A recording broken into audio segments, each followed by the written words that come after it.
भारत से बहुत बड़ी संख्या में मुसलमान औरतें भारत पाकिस्तान सीमा पर डटी हुई हैं, रो रही हैं। वो कह रही हैं कि हमें पाकिस्तान जाने की इजाजत दी जाए।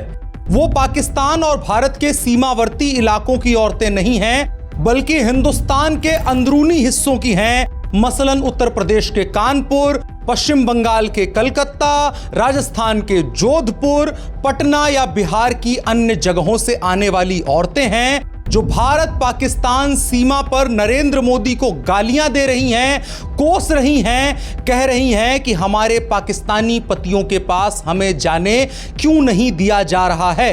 यह स्टोरी शायद आपको अलग लग सकती है, शायद आपको समझ में ना आए, लेकिन मैं आपसे आग्रह करूंगा इस वीडियो के अंत तक हमारे साथ बने रहें। भारत पाकिस्तान के बीच युद्ध जैसे माहौल में यह औरतों वाला मसला कहां से आ गया है, इसे समझना जरूरी है। इसे समझना जरूरी है क्योंकि हिंदुस्तान के अलग अलग हिस्सों में पाकिस्तानी पुरुषों से ब्याही हुई भारतीय मुसलमान औरतें, उनके बच्चे रहते हैं। उनकी शादियों को 20-20 साल हो गए हैं पाकिस्तान में, लेकिन अभी भी वो हिंदुस्तान की नागरिक हैं। नरेंद्र मोदी के द्वारा भेजा गया 5 किलो राशन, 5 लाख रुपए का आयुष्मान कार्ड और इस तरह की तमाम योजनाएं वो भारत में रह करके लेती हैं, लेकिन उनके दिल में पाकिस्तान धड़कता है।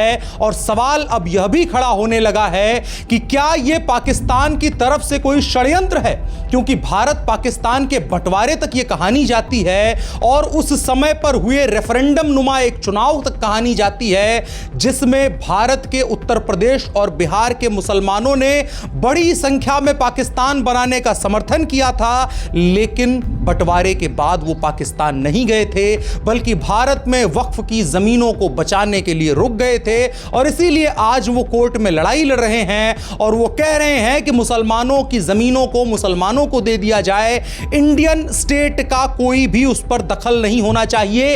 ये पूरी कहानी आपस में जुड़ी हुई है और हम शुरू से लेकर के आखिर तक आपको ये पूरी कहानी सुनाएंगे और समझाने की कोशिश करेंगे कि भारत की आंतरिक सुरक्षा के लिए ये क्रॉस बॉर्डर शादियां और उसके बाद भारत की औरतों का पाकिस्तान लगातार आते जाते रहना और भारतीय वीजा पर भारत में रह जाना कितना बड़ा खतरा बन सकता है। नमस्कार, मेरा नाम है अनुराग मिश्रा और आप देख रहे हैं शाइनिंग इंडिया। आपसे अनुरोध, हमारे चैनल को सब्सक्राइब करें और कमेंट बॉक्स में अपनी राय हमारे साथ साझा जरूर करें और ऐसे मुसलमान औरतों के बारे में, परिवारों के बारे में, उनके बाप भाइयों के बारे में भी जरूर बात करें।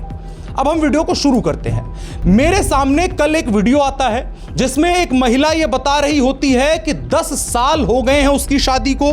उसका नाम है वाजिदा खान, वो हिंदुस्तान की नागरिक है, उसका वीजा हिंदुस्तान का लगता है, उसकी शादी पाकिस्तान में हुई है, मुसलमान से हुई है, पाकिस्तानी नागरिक से हुई है। उन दोनों के संयोग से जो बच्चे पैदा हुए हैं वो पाकिस्तानी हैं, लेकिन वो रहते हिंदुस्तान में हैं। भारतीय सुख सुविधाओं का, भारत सरकार के द्वारा दी जाने वाली तमाम सुविधाओं का लाभ लेते हैं। लेकिन अब जब भारत और पाकिस्तान के बीच युद्ध जैसा माहौल बन चुका है तो वो बॉर्डर पर जाकर के रो रही हैं। और विडंबना उनके लिए यह है कि पाकिस्तान और भारत दोनों ने अपने अपने नागरिकों के लिए और विदेशी नागरिकों के लिए साफ एडवाइजरी जारी कर दी है कि 48 घंटे, 72 घंटे, एक हफ्ते के अंदर आप सभी लोग देश छोड़ दें। अब इस महिला के पास, वाजिदा खान के पास हिंदुस्तान का पासपोर्ट है, वो पाकिस्तान में नहीं रह सकती है। इसके बच्चों के पास पाकिस्तान का पासपोर्ट है, वो हिंदुस्तान में नहीं रह सकते हैं। और दोनों की डिमांड है कि बाप बेटा और मां, बाप बच्चे और मां एक दूसरे से अलग नहीं रह सकते हैं। तो क्या इनके लिए एक नया देश बनाया जाए? इसके अलावा क्या हल निकल के सामने आता है? 10 वर्षों में इनकी शादी हो गई, इनके बच्चे हो गए, उनकी नागरिकता पाकिस्तान की करवा दी, लेकिन इस महिला का रजिस्ट्रेशन उत्तर प्रदेश में रजिस्टर्ड है और कह रही है कि हम हिंदुस्तान के नागरिक हैं, हमको पाकिस्तान जाने दीजिए। यह एक घटना हो गई। एक घटना होती तो हम आइसोलेटेड मान लेते। कानपुर के एक व्यक्ति का वीडियो आता है, मुसलमान है, पान खाया हुआ है, कानपुरिया अंदाज में बोल रहा है। वो कह रहा है कि मेरी बहन की शादी हो चुकी है, 20 साल से ज्यादा हो गया है पाकिस्तान में शादी हुए, लेकिन अभी भी वो हिंदुस्तान की नागरिक है। अब उसको पाकिस्तान अपने शौहर के पास जाना है क्योंकि शौहर की तरफ से डिमांड आई है कि युद्ध की परिस्थितियां बन रही हैं, आपात परिस्थितियां बन रही हैं, वीराने मुल्क में तुम सुरक्षित नहीं हो। इसके अलावा जोधपुर की एक कहानी निकल के सामने आई। जोधपुर में एक परिवार की 3 महिलाएं, लड़कियां तैयार हैं पाकिस्तान जाने के लिए। उनके द्वारा पूरा परिवार उनका पाकिस्तान में है, पूरा उनका जो ससुराल पक्ष है वो पूरा पाकिस्तान में रहता है, मायका पक्ष पूरा हिंदुस्तान में रहता है। और ये सब कुछ अगर तब होता जब भारत पाकिस्तान का बंटवारा हुआ था, 1947 हुआ था, डायरेक्ट एक्शन डे हुआ था, मुसलमानों ने हिंदुओं को काटा था, उस वक्त पर ऐसा हुआ होता तो हम मान लेते चलो अभी एक पीढ़ी की बात है, अभी ढंग से भारत नहीं छोड़ पाए हैं, अभी कब्जा यहां पर भी है तो दोनों तरफ कब्जा मेंटेन कर रहे हैं। 5 पीढ़ियां बीत चुकी हैं, 5 पीढ़ियों में गद्दारी का खून बह रहा है और ये तमाम लोग हिंदुस्तान में रह करके पाकिस्तान में शादियां क्यों कर रहे हैं? इतना प्रेम अगर है तो जाइए पाकिस्तान, उन लोगों के यहां रहिए, जाइए रहिए। एक महिला गई थी भारत से पाकिस्तान एक टैक्सी ड्राइवर से शादी करने के लिए, सुषमा स्वराज तब विदेश मंत्री हुआ करती थी। 1 हफ्ते के अंदर उसको किडनैप कर लिया गया। वहां पर उस व्यक्ति ने पहले से शादी कर रखी थी, 4 बच्चे थे।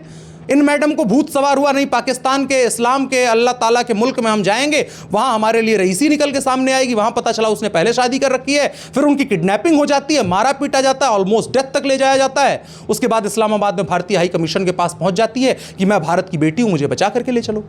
सुषमा स्वराज ने उस समय इस मामले का संज्ञान लिया था और जो जरूरी चीजें थी वो कदम उठाए थे। लेकिन एक आइसोलेटेड मामले में आप कदम उठा सकते हैं। इस समय भारत पाकिस्तान सीमा के ऊपर एक प्रोटेस्ट जैसा माहौल है। वहां पर भारत से जाने वाली जो मुसलमान औरतें हैं, मुसलमान लड़कियां हैं, जिनकी शादियां इनके परिवारों ने पाकिस्तान में की हैं, पाकिस्तान से वो लोग हिंदुस्तान आते हैं बेरोक टोक क्योंकि शादी हुई है। भारत के अलग अलग हिस्सों में, इंटीरियर इलाकों में, कानपुर में, लखनऊ में, पटना में, कलकत्ता में, जोधपुर में, जयपुर में, दिल्ली में, हिंदुस्तान का ऐसा कोई कोना नहीं है जहां पाकिस्तानी पुरुषों की शादियां भारतीय मुसलमान औरतों से ना हुई हों। और इसके क्या उद्देश्य हो सकते हैं? क्या उद्देश्य हो सकते हैं? अगर 2 मुल्क जो दुश्मनी के आधार पर बने हैं, भारत के मुसलमान हमेशा यह कहते हैं कि पाकिस्तान से हमें कोई मतलब नहीं है, पाकिस्तानी लोगों से हमें कोई मतलब नहीं है, पाकिस्तान एक दुश्मन मुल्क है, ऐसा हम लोग कहते हैं, ऐसा वो लोग माइक पर कहते हैं। आपको बहुत सारे लोग दिख जाएंगे पाकिस्तान की आलोचना करते हुए, लेकिन वो लोग इस सवाल का जवाब कभी नहीं देंगे कि भारत की लड़कियों की शादी, भारत की मुसलमान लड़कियों की शादी, हिंदुस्तान में लड़के कम हो गए, मुसलमानों के बीच लड़के कम हो गए। मुसलमानों के यहां तो अपने परिवार में शादी कर देने का रिवाज है, देखा भाला लड़का मिलता है, अपनी जान पहचान का लड़का मिलता है, जिसके ऊपर कंट्रोल कर सकते हैं ऐसा लड़का मिलता है। युद्ध की परिस्थितियों में भारत और पाकिस्तान की सरकार कुछ नहीं कर सकती है ऐसा लड़का मिलता है। 4 की जगह 44 बच्चे पैदा करो, उसके बाद भी भारत सरकार आपको तमाम लाभ देगी। लेकिन ऐसा कौन सा प्रेम है कि पाकिस्तान जो एक बर्बाद मुल्क है, जो एक टेररिस्ट मुल्क है, जिसका कोई फ्यूचर नहीं है, जिसकी कोई डेमोक्रेटिक वैल्यू नहीं है, जिसकी कोई सोसाइटल वैल्यू नहीं है, जहां पर किसी भी औरत को पकड़ करके ये हाथ में कंठी लेकर के घूमने वाला मौलाना बलात्कार कर सकता है, उस मुल्क में क्यों शादियां की जा रही हैं? यह सवाल नंबर 1 है। अब बढ़ते हैं सवाल नंबर 2 की तरफ। सवाल नंबर 2 जो पीछे जाता है, 1947 तक जाता है, 1946 तक जाता है, जब भारत और पाकिस्तान के बीच बंटवारे की रूपरेखा बन रही थी। मुस्लिम लीग के द्वारा सीधे तौर पर भारत के लिए ऐलान कर दिया गया था कि भारत में एक भी मुसलमान रह नहीं पाएगा, इन हिंदुओं के साथ हम रह नहीं सकते हैं, हमें अलग मुल्क चाहिए। मोहम्मद अली जिन्ना उस समय पूरे हिंदुस्तान के मुसलमानों के आका बने हुए थे। उनकी हर बात मुसलमानों को यूं लगता था कि पैगंबर मोहम्मद साहब के बाद दूसरा अगर कोई पैगंबर हुआ है तो मोहम्मद अली जिन्ना हुआ है। मोहम्मद अली जिन्ना की तरफ से पूरे देश को यह कॉल दिया जाता है कि लाहौर अधिवेशन में 1940 में कि हम हिंदुस्तान में नहीं रह सकते हैं, हम हिंदुस्तानियों के साथ नहीं रह सकते, हम हिंदुओं के साथ नहीं रह सकते हैं। पूरे देश में इस बात का कॉल किया जाता है कि इंडिपेंडेंट स्टेट की मांग की जाती है। पूरी दुनिया में लड़ाइयां चलती हैं, पाकिस्तान और पेरिश, या पाकिस्तान चाहिए या फिर सब कुछ बर्बाद कर देंगे हम, इस तरह के नारे चलते हैं। इस्लाम इन डेंजर की बातें की जाती हैं। ये पूरा माहौल पूरे देश में बनाया जाता है। उसके बाद 1946 आता है। यहां पर होता है प्रोविंशियल इलेक्शंस। उस समय प्रोविंस हुआ करते थे जो आज भी पाकिस्तान में एग्जिस्ट करते हैं। इंडिया ने स्टेट्स बना दिए हैं, अभी भी प्रोविंस उससे पहले माना जाता था। उत्तर प्रदेश को उस समय यूनाइटेड प्रोविंस, इस तरह के हिंदुस्तान के अलग अलग स्टेट्स का नाम हुआ करता था। 1946 में प्रोविंशियल इलेक्शंस होते हैं। इस दौरान सेपरेट इलेक्टोरल की बात होती है।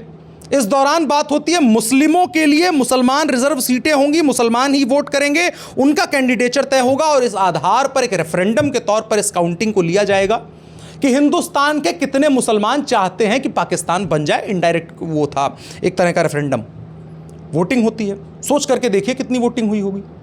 वोटिंग यह होती है कि 85% उत्तर प्रदेश और बिहार के जाहिल और गरीब मुसलमानों ने इस बात को माना कि इस्लाम को सुरक्षित रखने के लिए हमें एक अलग मुल्क की आवश्यकता है।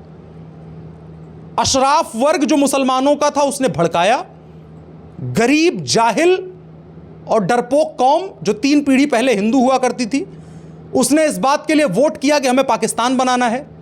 उस वोट और उस डेटा और उस रेफरेंडम का आधार बना करके मोहम्मद अली जिन्ना ने यह कहा कि हमें अलग हिंदुस्तान चाहिए। इसके लिए लाखों हिंदुओं का कत्ल किया गया।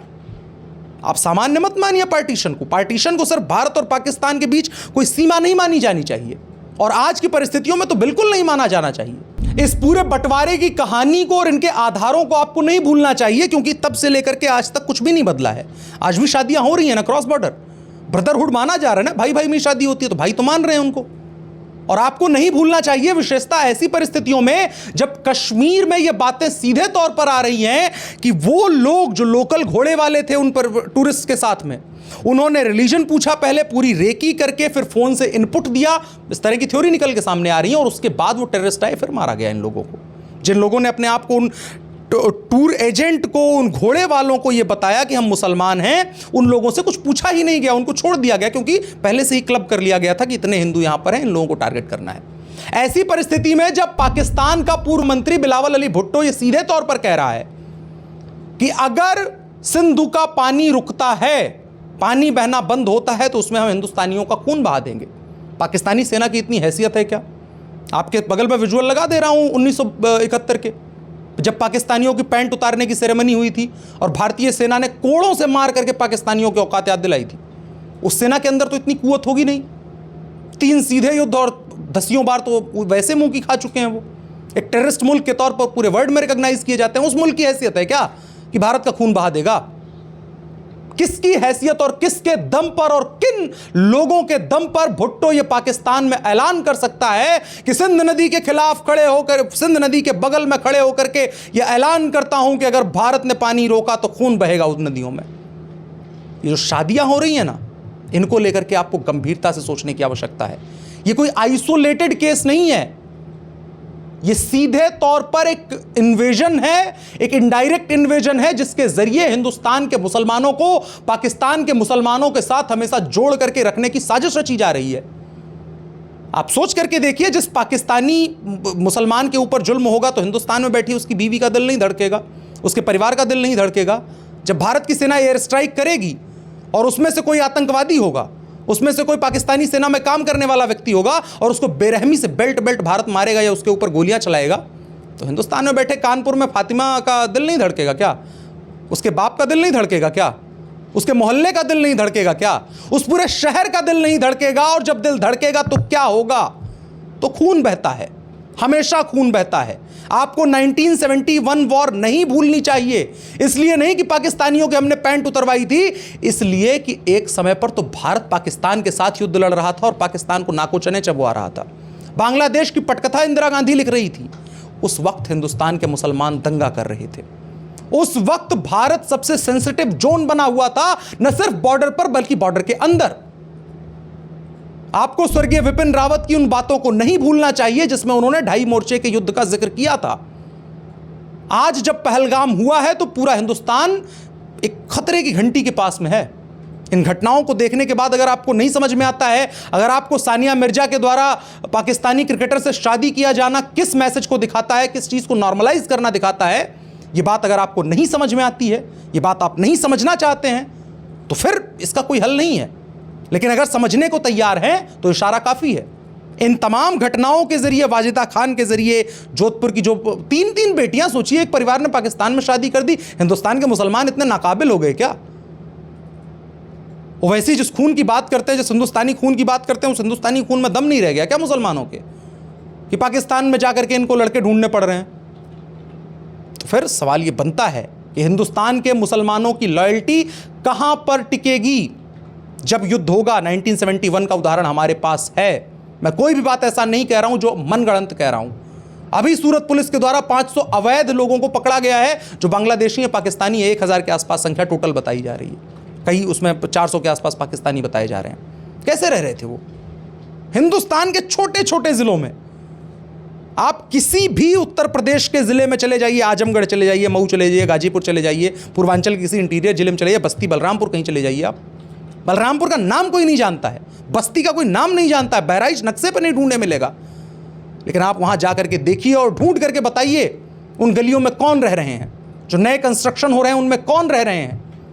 बहराइच दंगा हुआ था, मैं उसे कवर करने के लिए गया हुआ था, सड़कों पर इस कदर और इतने बड़े झंडे लगे हुए थे, इस्लामिक झंडे। इस्लामिक झंडे लगना बुरी बात नहीं है, नागरिक हैं हमारे, धार्मिक अधिकार है उनका। लेकिन जिस स्तर पर लगे हुए थे, जो टेंशन आपको 10 किलोमीटर की सड़क पर महसूस होगी ना, वो सामान्य नहीं है, वो हिंदुस्तानी नहीं है, वो हिंदुस्तानी स्टाइल की नहीं है। आप किसी हिंदू मोहल्ले से भी निकल जाइए, 100 किलोमीटर का हिंदू रास्ता आपको मिल जाएगा जहां सड़क के दोनों तरफ हिंदू मिल जाएंगे। ऐसी सड़कें बहुत कम बची हैं जहां हाईवे पर आपको सिर्फ हिंदू मिले। कोई भी हाईवे आज हिंदुस्तान का खाली नहीं है। इस पूरी कहानी को आप जोड़ करके देख लीजिए। बहराइच के इंटीरियर इलाकों में ये लोग पहुंच गए हैं। हिंदुस्तान का कोई ऐसा इंटीरियर और पिछड़ा इलाका नहीं है जहां पर ज़मीन नहीं कब्जाई जा रही है। वक्फ की लड़ाई सामान्य थी क्या? पश्चिम बंगाल का दंगा सामान्य था क्या? इन तमाम अगर चीज़ों को आप एक खांचे में रख करके देखेंगे और उस नीयत से देखेंगे कि आप भारत से प्रेम करते हैं, आप यह चाहते हैं कि भारत शांत रहे, आप यह चाहते हैं कि भारत विकास करे, आप मिलिट्री तो हमारी बॉर्डर पे लड़ेगी, उससे हमारे अंदर के हिंदुस्तान को क्या फ़र्क पड़ता है? 100 किलोमीटर का एरिया प्रभावित होगा ना। लेकिन युद्ध में समस्या सबसे बड़ी ये नहीं होती है कि सीमा पर हम लड़ेंगे। सीमा पर हमारी सेना 3 गुना है पाकिस्तान से, और उसके बाद उनके यहाँ आटे तेल की कमी चल रही है, तो विटामिन वगैरह की डिफिशिएंसी से उनकी पूरी सेना जूझ रही होगी। सेना की दिक्कत नहीं है, दिक्कत अंदर की है। जिस 2.5 मोर्चे की बात जनरल विपिन रावत ने की थी, जिस 2.5 मोर्चे को लेकर के हिंदुस्तान को बहुत लंबे समय से आगाह किया जा रहा है, उस चीज को लेकर के गंभीरता से आज के तारीख में सोचने की आवश्यकता है। अन्यथा इस तरफ से सेना पाकिस्तान के ऊपर स्ट्राइक कर रही होगी, ऊपर से हिंदुस्तान अलग स्ट्राइक से जूझ रहा होगा, जो बहुत लंबा चल सकता है। मुर्शिदाबाद आपने देखा, आपने बंगाल देखा, आपने मणिपुर देखा, आपने जम्मू कश्मीर देखा है। 40-50 साल की इंसर्जेंसी आपने झेली है, हिंदुस्तानी थे वो। लेकिन दिल में जो धड़कन है ना, उस चीज को चेक किया जाना आवश्यक है। हिंदुस्तान में हर किसी का दिल चेक किया जाना आवश्यक है, हर किसी के दिल की पल्स चेक की जानी आवश्यक है कि उसकी रफ्तार पाकिस्तानी बीट के आधार पर धड़क रही है, उसके राष्ट्रगान के हिसाब से धड़क रही है, हिंदुस्तान के राष्ट्रगान के हिसाब से धड़क रही है। तो उम्मीद करता हूं आपको ये तमाम बातें समझ में आई होंगी और अपने विचार के हिसाब से इन चीजों को प्रसारित करने में आप सहयोग करेंगे। मुझे लगा कि एक ऐसा इशू है जिसमें भारत पाकिस्तान युद्ध और तमाम बातें तो की जा सकती हैं कि क्या प्रतिबंध लगा रहे हैं, पाकिस्तान को खून के आंसू रुला देंगे, लेकिन हिंदुस्तान को जो खून के आंसू रुलाने की तैयारी चल रही है और जो ये चीजें इंडिकेट करती हैं, ये बहुत खतरनाक हैं। इन चीजों को सामान्य तौर पर छोड़ दिए जाने की आवश्यकता नहीं है, इस चीज को समझने की आवश्यकता है और समझाने की आवश्यकता है। तो आपसे अनुरोध है, इस वीडियो को साझा करें, साथ ही साथ कमेंट बॉक्स में अपनी राय हमारे साथ साझा जरूर करें। मेरा नाम अनुराग मिश्रा है, आप शाइनिंग इंडिया देख रहे थे। धन्यवाद।